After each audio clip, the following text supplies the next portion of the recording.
Om Swastiastu. Sebelumnya perkenalkan nama saya Ida Bagus Sari Gunawisana dengan NIM ke-29.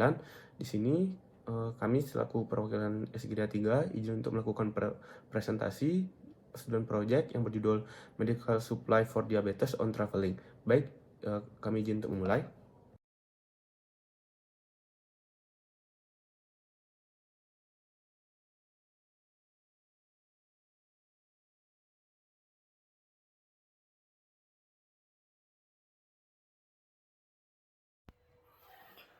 Perkenalkan, nama saya Gede Adian Antaiguna dengan 3 digit NIM belakang 111. Di sini saya akan bacakan tentang bab 1 yaitu pendahuluan, yaitu berupa latar belakang. Di mana yang pertama, latar belakang dari SP kami atau student project kami adalah perjalanan dikenal sebagai traveling. Itu merupakan bagian penting dan juga esensial dari kehidupan dengan berbagai tujuan masing-masing dari wisatawannya. Maka dari itu diperlukan pemantauan khusus terhadap kondisi kesehatan daripada wisatawan. Kemudian kita mengetahui bahwa diabetes atau DM, diabetes mellitus itu merupakan suatu penyakit kronis yang disebabkan oleh peningkatan kadar glukosa dalam darah karena tubuh dapat menggunakan hormon insulin dengan baik, tubuh resistensi ataupun tidak dihasilkan sama sekali insulin tersebut. Kemudian secara menyeluruh itu pada tahun 2014 itu dikatakan sekitar 422 juta orang dewasa itu menyandang diabetes dengan peningkatan yang lumayan signifikan. Di mana data WHO itu memprediksi penyandang diabetes di Indonesia itu akan mengalami peningkatan dari 8,4 juta jiwa di tahun 2000 menjadi 21,4 juta jiwa tahun 2030, di mana penderita diabetes ini memiliki perubahan pola makan, aktivitas, kemudian iklim, stres, dan menimbulkan banyak tantangan termasuk bagi para pelancong yang memiliki kondisi yang normal sekalipun. Kemudian ada banyak sekali yang dapat dilakukan, banyak hal yang dapat dilakukan bagi para wisatawan untuk mempersiapkan dirinya untuk melakukan perjalanan wisata, seperti melakukan tes glukosa, sampai kontrol ke dokter ataupun ke pusat kesehatan, ataupun bawa obat-obatan untuk men-screening ataupun menjaga kesehatannya pada saat melakukan wisata. Baik, jadi saya izin melanjutkan. Sebelumnya perkenalkan, nama saya Mutiara Anastasia Carmenita dengan 3 digit NIM terakhir 180. Sekarang saya akan menjelaskan mengenai rumusan masalah dari student project ini.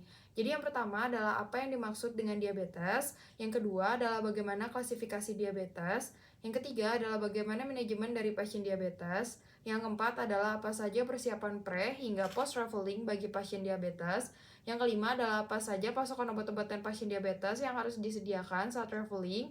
Yang keenam adalah apa risiko traveling pada pasien diabetes. Dan yang ketujuh adalah bagaimana penanggulangan risiko traveling pada pasien diabetes.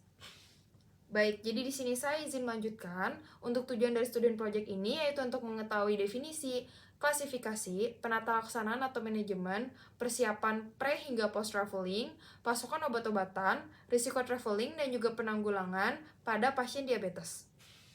Baik, manfaat dari student project ini dibagi dua, yaitu manfaat teoritis dan juga manfaat praktis. Jadi untuk manfaat teoritis sendiri, diharapkan student project ini dapat dijadikan sebagai referensi dalam pengembangan ilmu kedokteran, terutama yang berhubungan dengan persiapan medis, pre, during, dan juga post traveling pada pasien diabetes.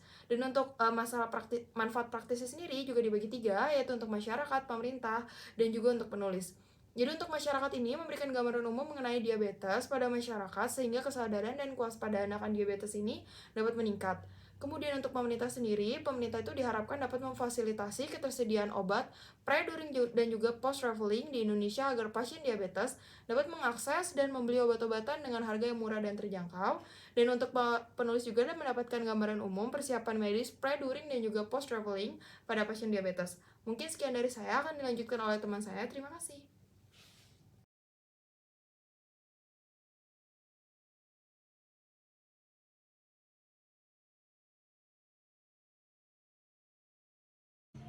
Perkenalkan, saya Ide Bagus Ananda Radiasa dengan NIM 21025 11047. Klasifikasi diabetes penting untuk diagnosis yang akurat dan pengelolaan yang tepat. Ada 4 kelompok klasifikasi diabetes. Yang pertama ada diabetes tipe 1 yang disebabkan oleh kerusakan pada sel-sel pankreas yang menghasilkan insulin, di mana terjadi defisiensi absolut insulin dalam tubuh. Ada pula sistem kekebalan tubuh yang menyerang dan menghancurkan sel-sel pankreas yang menghasilkan insulin. Yang kedua yakni diabetes tipe 2, yang merupakan jenis diabetes paling umum, di mana terjadi resistensi insulin atau produksi insulin yang tidak mencukupi.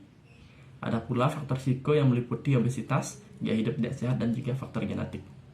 Yang ketiga, diabetes gestasional yang terjadi selama kehamilan. Hal ini disebabkan oleh perubahan hormonal yang mengganggu kerja insulin dalam tubuh. Ada pula risiko pengembangan diabetes tipe 2 di masa mendatang. Yang keempat, diabetes jenis lain, yang meliputi diabetes monogenik, yang merupakan kelainan genetik yang mempengaruhi fungsi insulin.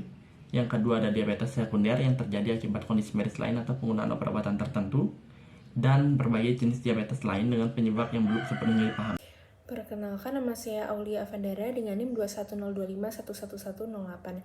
Jadi saya akan menjelaskan mengenai manajemen pada pasien diabetes. Di sini terdapat 3 poin. Yang pertama adalah pemberdayaan pasien diabetes. Beberapa penelitian telah menunjukkan bahwa pemberdayaan dapat mengurangi tingkat HbA1c, meningkatkan status psikologis, serta meningkatkan literasi kesehatan, perawatan diri, dan kontrol diri yang baik. Selain itu, melibatkan individu dalam keputusan perawatan kesehatan dapat meningkatkan kepatuhan individu tersebut terhadap terapi melalui penyisian mengeksplorasi agenda, minat, dan kepatuhan diri. Kemudian yang poin kedua adalah edukasi manajemen diabetes. Edukasi manajemen diabetes itu harus disesuaikan dengan mempertimbangkan karakteristik pribadi seperti riwayat medis, usia, kepercayaan, dan sikap kesehatan, pengetahuan diabetes, keterbatasan fisik, dukungan keluarga, dan status keuangan. Manajemen mandiri pada pasien diabetes itu meliputi kepatuhan perubahan diet, olahraga, pengobatan sendiri secara teratur, injeksi insulin, pemantauan glukosa darah secara mandiri, dan penyesuaian dosis insulin. Kemudian poin ketiga adalah poin yang terakhir adalah modifikasi gaya hidup. Selain farmakologi dan terapi insulin, penting juga pada pasien diabetes untuk membuat perubahan gaya hidup yang berkaitan dengan pola diet dan tingkat aktivitas fisik untuk mencegah perkembangan penyakit kardiovaskular secara bersamaan. Nah, faktor risiko yang dapat dimodifikasi untuk diabetes dan penyakit kardiovaskular itu termasuk obesitas, pola makan yang buruk, merokok, tidak aktif secara fisik, hipertensi, dan peningkatan HbA1c. Nah, modifikasi gaya hidup tersebut termasuk pengendalian berat badan, adaptasi pola makan, berhenti merokok, serta aktivitas aerobik dan latihan kekuatan. Selanjutnya penjelasannya akan dilanjutkan oleh teman saya. Baik, sebelumnya terima kasih atas kesempatan yang telah diberikan. Saya mohon izin untuk melanjutkan. Sebelumnya perkenalkan saya Gede Renaldi Wasanjaya dengan NIM R160. Jadi di sini saya akan menjelaskan mengenai persiapan sebelum melakukan traveling bagi penderita diabetes. Terdapat beberapa persiapan yang perlu dilakukan sebelum traveling bagi penderita diabetes mellitus.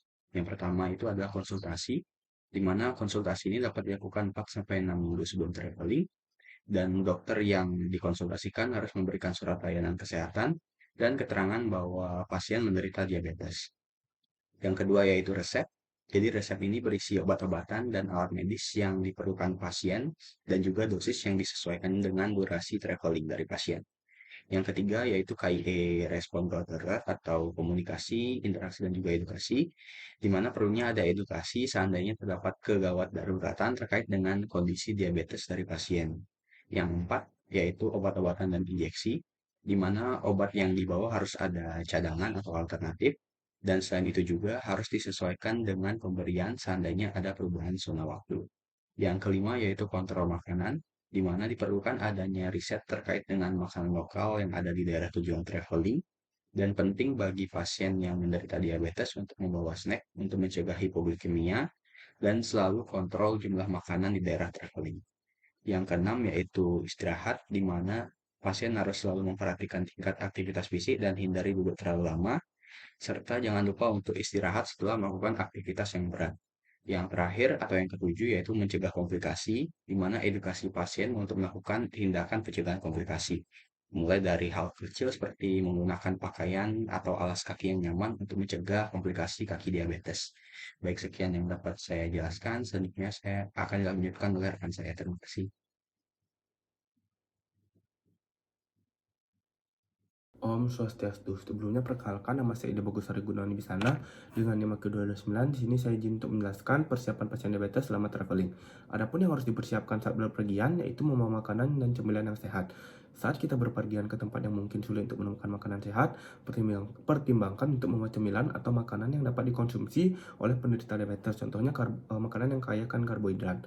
Ini akan membantu pasien dalam menjaga kadar gula darah yang stabil dan terhindar dari makanan yang tidak sehat. Membawa semua persediaan diabetes ke dalam ransel juga merupakan salah satu ide yang cemerlang, karena terdapat beberapa alasan ini memungkinkan aksesibilitas yang lebih mudah saat berpergian dan juga menghindari obat-obatan dan persediaan yang hilang selama berpergian. Nah, lalu hal yang penting juga di sini jika kita menggunakan insulin, penting untuk menjaga agar insulin tetap dalam suhu yang aman. Insulin rentan terhadap suhu yang ekstrim dan juga disarankan untuk meninggalkan insulin dalam cuaca yang panas atau di tempat yang terpapar sinar matahari. Jika perlu, bawa insulin dalam wadah yang baik, isolasinya, dan juga gunakan baterai pendingin jika perlu. Baik, sekian dari saya. Terima kasih. Om Santi Santi Santi Santi Om. Saya Nukoma Wiranti Primadani dengan 3 digit NIM terakhir 67 akan menjelaskan terkait persiapan setelah tiba di tujuan untuk pasien diabetes. Yang pertama tentunya melakukan aktivitas yang baik dan juga sering-sering melakukan aktivitas. Yang kedua, snacks anytime, yang berarti pasien dapat mengonsumsi makanan kecil dan juga ringan setiap waktu untuk mengontrol kadar glukosa dalam tubuh. Yang ketiga, use appropriate footwear, yang artinya pasien harus menggunakan alas kaki yang sesuai, tidak terlalu longgar, tidak terlalu ketat, dan juga menggunakan kaos kaki apabila di tempat yang berpasir. Dan yang keempat adalah best hydration. Jadi pasien diwajibkan untuk mengatur juga kadar air dalam tubuh agar tidak merasa kelelahan. Baik, perkenalkan, nama saya Agung Pranyi Kencana Dharma Putri dengan 3 digit NIM terakhir 025. Di sini saya akan menjelaskan mengenai pasokan obat-obatan saat traveling pada pasien diabetes. Jadi untuk manajemen diabetes selama traveling ke luar negeri, jika travel ke timur, untuk pemberian basal insulin yang sekali sehari itu ambil reduced dose pada waktu biasa, ikuti jadwal normal sesudahnya. Kemudian untuk yang 2 kali sehari, reduced dose pertama setelah keberangkatan, dan ambil sesuai waktu keberangkatan, kemudian atur jam ke zona waktu kedatangan, dan ikuti jadwal normal setelahnya. Dan untuk yang ke arah barat, untuk yang basal insulin sekali sehari itu pada traveling ambil setengah dari dosis biasanya saat jadwalnya, kemudian ubah jam ke zona waktu kedatangan dan ambil setengah dosis kedua saat jadwalnya, sesuai dengan zona waktu kedatangan dan ikuti jadwal normal sesudahnya. Kemudian untuk yang 2 kali sehari, setengah dari dosis pertama yang ditemui selama perjalanan saat jadwalnya sesuai dengan waktu keberangkatan, lalu ubah jam ke zona waktu kedatangan dan ambil setengah dosis kedua saat jadwalnya. Kemudian ikuti jadwal normal sesudahnya. Kemudian untuk manajemen pasien yang tidak kritis, bagi asupan oral yang cukup, maka bisa blood sugar monitoring sebelum makan dan juga sebelum tidur. Untuk regimennya itu bisa diberikan basal bolus, dan untuk basal insulinnya itu ada NPH setiap 12 jam, diethylamide setiap 12 sampai 24 jam, atau Glargine setiap 24 jam. Kemudian ada bolus insulin, regular, aspart, lispro, gluisin sebelum makan. Jadi ada insulin prandial atau nutrisional dengan dosis 0,05 sampai 1 unit per kilogram per mil. Kemudian ada insulin koreksional untuk gula darah lebih dari 150, tambahkan skala bertingkat 1 sampai 4 unit untuk setiap kenaikan 50 mg per desiliter sesuai sensitivitas insulin. Dan untuk asupan oral yang buruk, maka perlu blood sugar monitoring setiap 4-6 jam, dan bolus enteral free. Untuk regimennya itu berikan basal plus correction plus nutrisional, dan untuk basal insulinnya itu NPH setiap 12 jam, diethylamide setiap 12-24 jam, Glargine setiap 24 jam. Untuk dosisnya bisa dilihat pada tabel, dan untuk insulin koreksional itu insulin reguler setiap 6 jam atau insulin analog setiap 4 jam. Untuk gula darah lebih dari 150, tambahkan skala bertingkat 1-4 unit untuk setiap kenaikan 50 mg per desiliter sesuai sensitivitas insulin. Kemudian tambahkan asupan enteral terus-menerus dan total parenteral nutrition. Dan untuk manajemen intra dan pasca operasi, untuk yang intraoperatif, itu infus insulin secara intravena atau subkutan jika durasi operasinya itu lebih dari 4 jam. Gunakan skala sesuai pasien sakit kritis dengan pemantauan gula setiap 1-2 jam. Dan untuk pasien pasca operasi, reduce asupan oralnya, insulin basal plus koreksional, dan memerlukan asupan oral yang adekuat, yakni insulin basal plus nutrisional plus koreksional. Mungkin sekian yang dapat saya sampaikan, akan dilanjutkan oleh teman saya.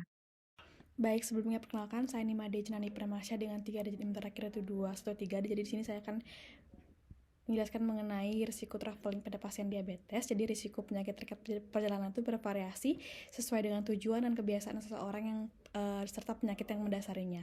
Dan wisatawan di sini perlu beradaptasi dengan jet lag dan perubahan cuaca serta modifikasi kebiasaan makan dan kecepatan hidup selama di luar negeri, dan tidak ada bukti yang mengatakan bahwa jika saat bepergian wisatawan dengan diabetes lebih mengembangkan komplikasi seperti penyakit pada pembuluh darah atau ginjal daripada pasien yang tidak menderita diabetes mellitus. Namun, perubahan beberapa faktor seperti pola makan, tingkat aktivitas dan lingkungan, suhu dan ketinggian saat bepergian itu dapat mengubah kadar glukosa darah sehingga sulit untuk mempertahankannya.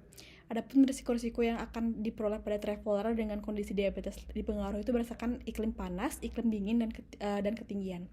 Yang pertama, suhu lingkungan. Untuk suhu lingkungan dapat memengaruhi kontrol glikemik dan pemantauan glukosa darah. Pada iklim yang panas, paparan sinar matahari itu yang berkepanjangan dapat meningkatkan glukosa darah dan yang akan mengakibatkan dehidrasi, di mana dehidrasi di sini adalah risiko dalam cuaca yang sangat panas, dan ini akan diperparah jika glukosa darah tinggi. Lalu untuk suhu yang meningkat dapat memengaruhi penyimpanan, penyerapan, dan pemantauan glukosa insulin. Dan di sini ketinggian dapat mempengaruhi penyimpanan insulin, penyerapan, dan pemantauan glukosa. Tekanan udara yang berkurang di ketinggian itu akan menyebabkan berbagai respon hormon yang dapat beradaptasi dengan hal ini. Adaptasi ini dapat mengubah kenaikan kadar glukosa darah yang biasa terjadi setelah makan. Baik, sekian dari saya kembalikan ke teman saya. Terima kasih. Perkenalkan, nama saya Gusti Agung Yunari dengan 3 digit NIM terakhir 069. Di sini saya akan menjelaskan mengenai penanggulangan risiko traveling pada pasien diabetes. Untuk penanggulangan risiko sendiri dibagi menjadi 2 fase atau 2 klasifikasi. Yang pertama dari sebelum perjalanan. Yang pertama yaitu dapat dilakukan dengan cara mengunjungi dokter 4-6 minggu sebelum perjalanan. Yang kedua, mencari informasi untuk mengetahui lingkungan tujuan traveling, baik kebutuhan perjalanan dan iklim maupun cuaca.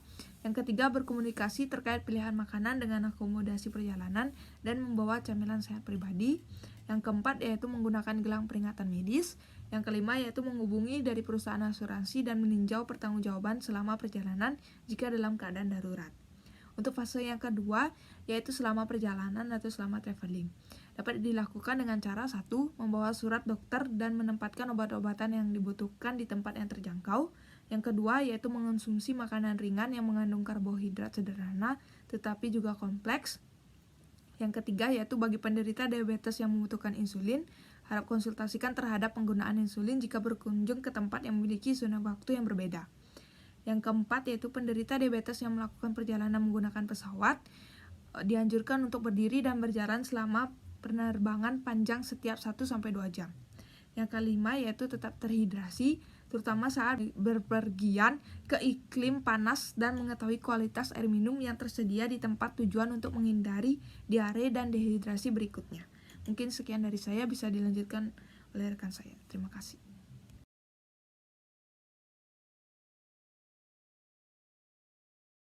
Baik, perkenalkan, nama saya Gede Pandita Pratama dengan 3 digit NIM akhir 195.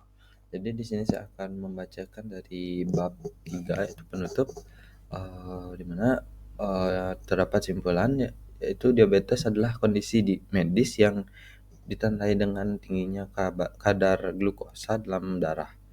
Lalu klasifikasi diabetes mencakup diabetes tipe 1, tipe 2, diabetes gestasional, dan jenis lainnya. Lalu manajemen diabetes mellitus harus memperhatikan waktu dari pemberian obat atau injeksi insulin. Lalu saran dari kami, diperlukan penelitian lebih lanjut mengenai etiologi dan patofisiologi pada diabetes karena masih banyak yang belum dipahami. Baik, sekian yang dapat saya sampaikan. Berikutnya akan dijelaskan oleh teman saya. Baik, sekian dari kami. Terima kasih Om Santi Om.